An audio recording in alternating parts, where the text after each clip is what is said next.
Hey, good evening everyone. Welcome to our live broadcast, Evening Dhamma.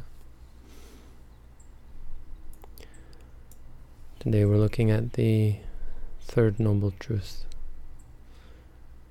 the cessation of suffering.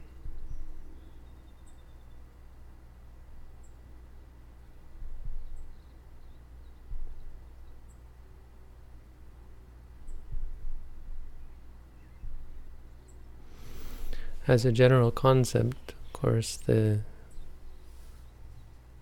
cessation of suffering is what we all desire, right?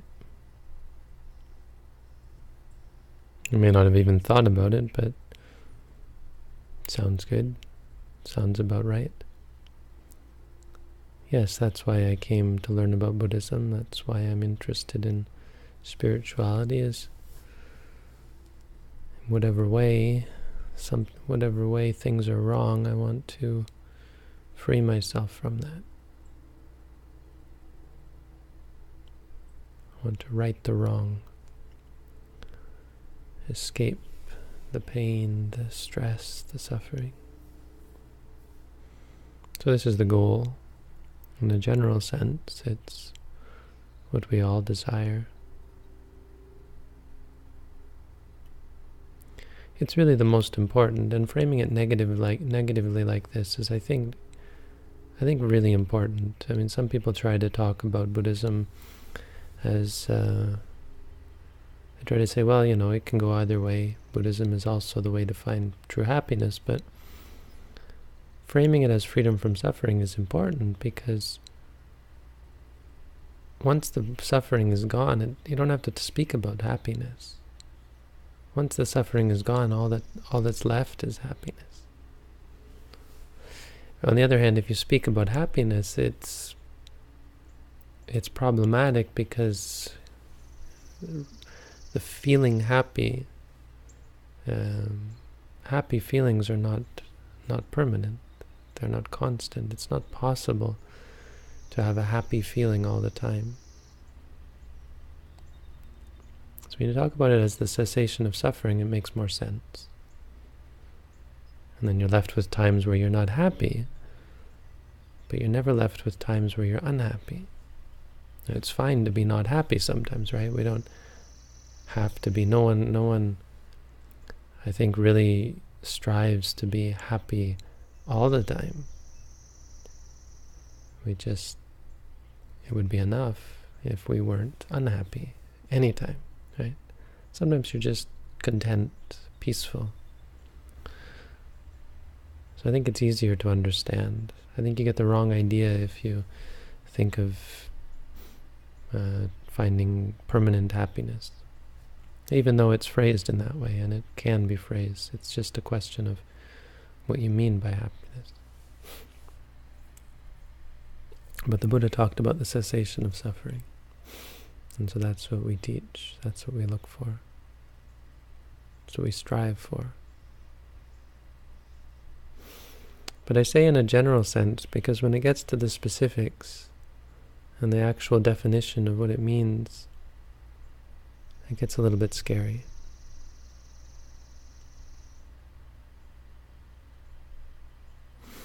The first thing to understand about the cessation of suffering, let's go right to what it's, what the kicca is, what the duty is, the thing to be done. What's to be done in regards to the cessation of suffering is to see it for yourself, sachi karana, to make it clear to yourself. So it's not about believing, obviously. It's not even really about striving for. We already know what our striving is. Our striving is to understand.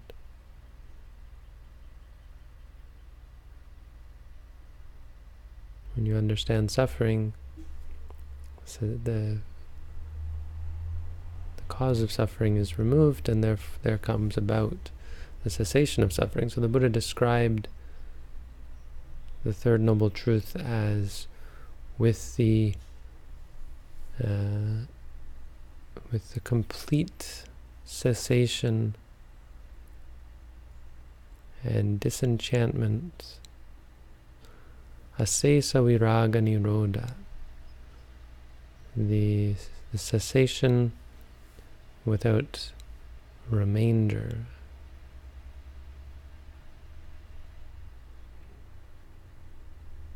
Dispassionate cessation without remainder.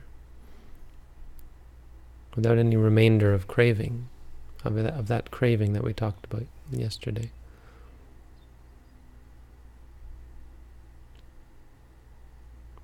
There is the cessation of suffering.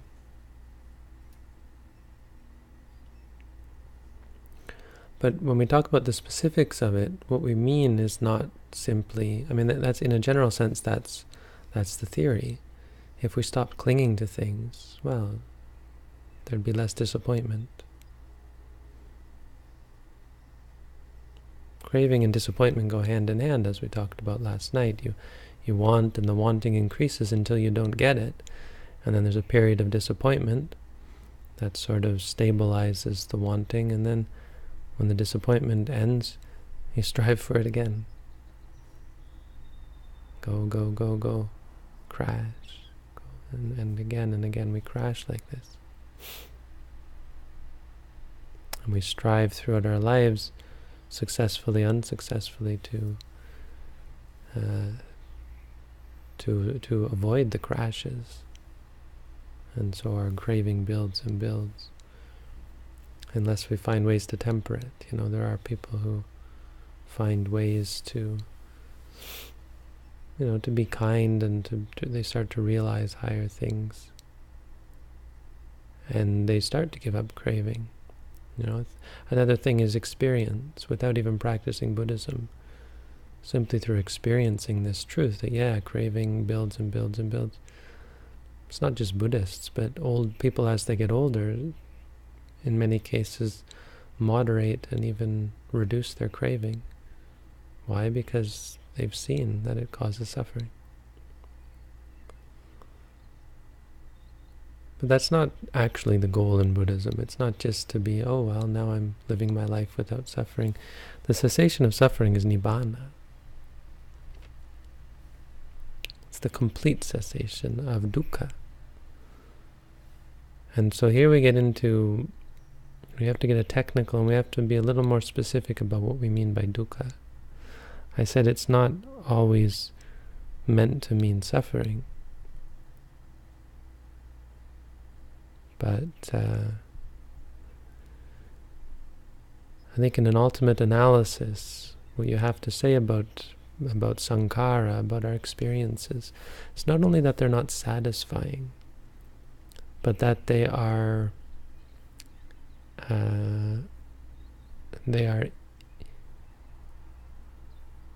inferior. No, it's not a good word. They are unpeaceful, is the right word. Stressful, even. They are stress.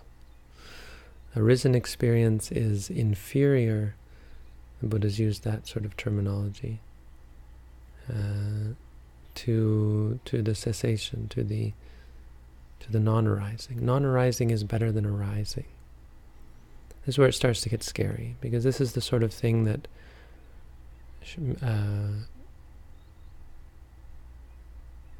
it's hard to understand, hard to appreciate, hard to swallow. The idea that Nibbana is the unarising. It's unarisen. So with the cessation of all that arises, with the cessation of craving, how it works is our mind is constantly seeking out experience. And so our experience is fueled by this craving. It's propelled on by this craving. And if we're able to do away with it, we're able to create these pockets. If we're able to moderate and to do away with temporarily this craving, and we're able to create a pocket of non-arising. That's why I said it's important to look at the kicca, the task at hand. Because you have to experience it for yourself. To appreciate Nibbana, it's not something you can think about. Our whole being revolts against it. Because our whole being is built around craving.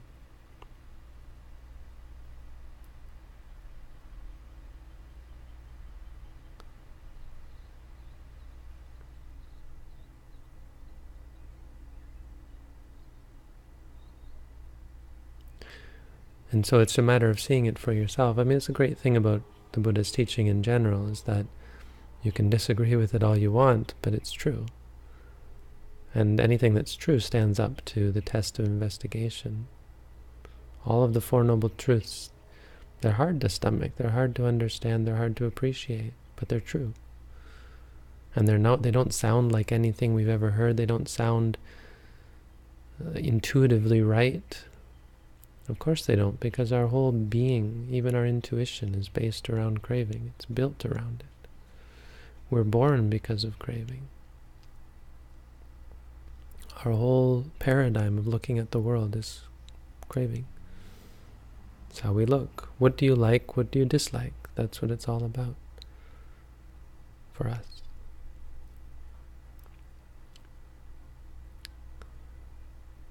But when you begin to look at things as they actually are, instead of how you want them to be or don't want them to be, all of these truths become evident.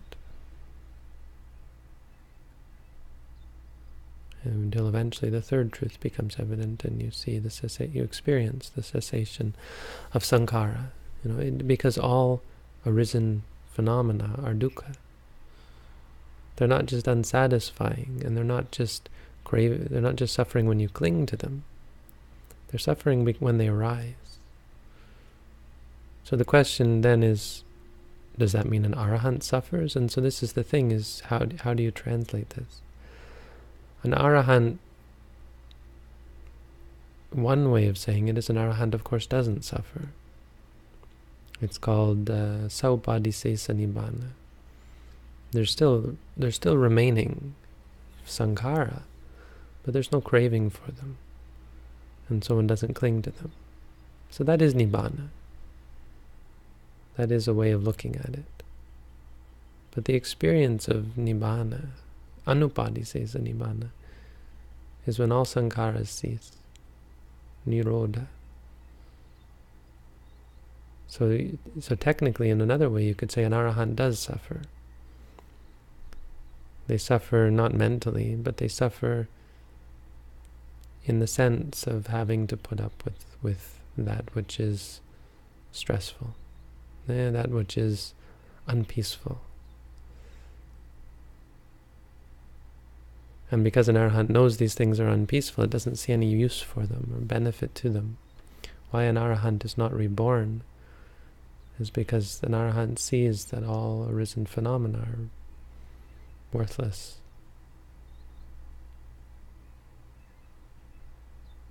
If you want, you can think of it as a graduation. So most of us will be around here for a long time because we have much more to learn. Nibbana is not something you have to accept on faith, believe in, aspire to. But once you understand reality, this is the claim, once you understand reality, that's that's where the mind inclines. It's like the final, the goal. It's actually a real goal. I mean, that's really the neat thing, or the distinction in Buddhism, is that any other goal isn't really a goal. No goal that we could strive for can truly be seen as a goal. Upon investigation, it's clear that there's still something more. Once you attain that goal, you just move on, right? So the idea of a goal seems actually non-existent.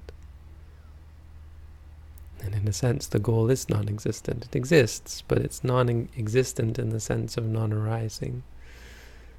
And it depends how you define existence. If you define it by that which arises, then Nibbana is non-existent. But it exists in the ultimate sense as something that is real. It is real. It's real, non-arising. So, not too much to say about this. I think that's enough. I've said quite a bit already, probably more than most people would.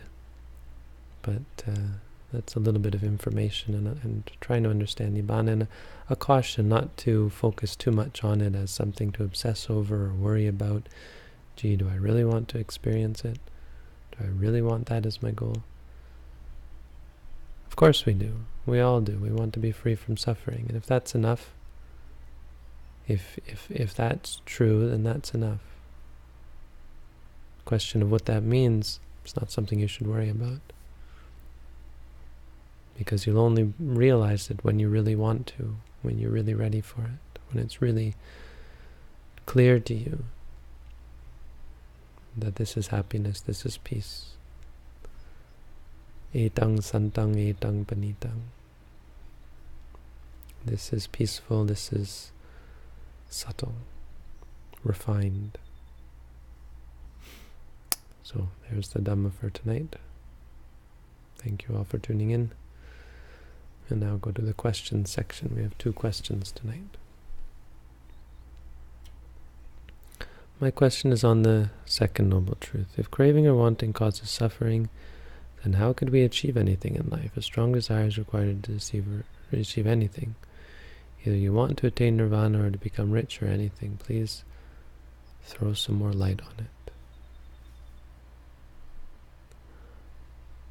Well, a person who wants to attain Nibbana still has craving, right? A person who wants to meditate still has craving. But when you meditate, the craving goes away. When the craving is gone, you won't achieve anything. In some cases, you just wouldn't eat. There are cases of arahants who just let their bodies perish. It's not common, but it has happened. So you're looking at it the wrong way. It's not like we say, okay, from this day forth, I'm not going to want anything. We say, okay, I'm going to try because I want to be free from wanting. And as you do that, it starts to unravel. You slowly stop wanting anything. Because meditation isn't wanting. You don't sit there and want to be enlightened. It's not sitting there, when am I going to become? That does nothing for you.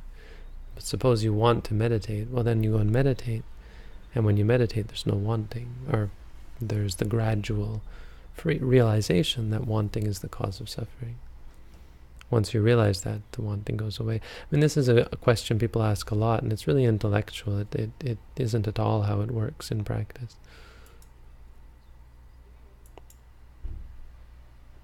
Not to shoot you down or anything. It's a common question. It's just, I don't think that's a question you have to worry about because it's intellectual and it's not really how it goes down. The difference between the detachment of an arahant to that of a person who is in a state of numbness caused by depression or other traumatic experience can't be engaged and is desperate.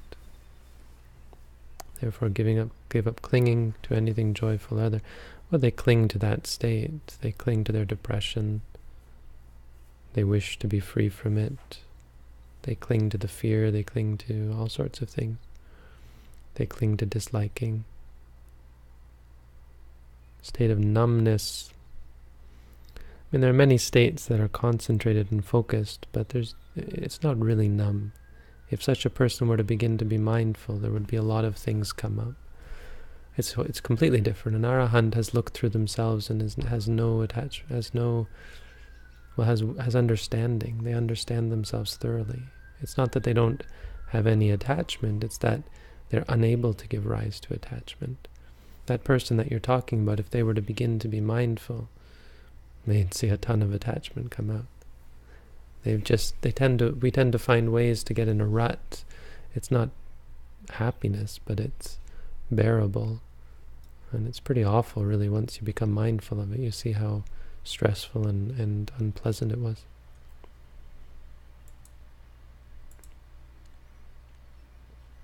I mean, I think mindfulness will answer that question. Mindfulness will shed light on what the difference is, that person, that person is full of defilements, most likely.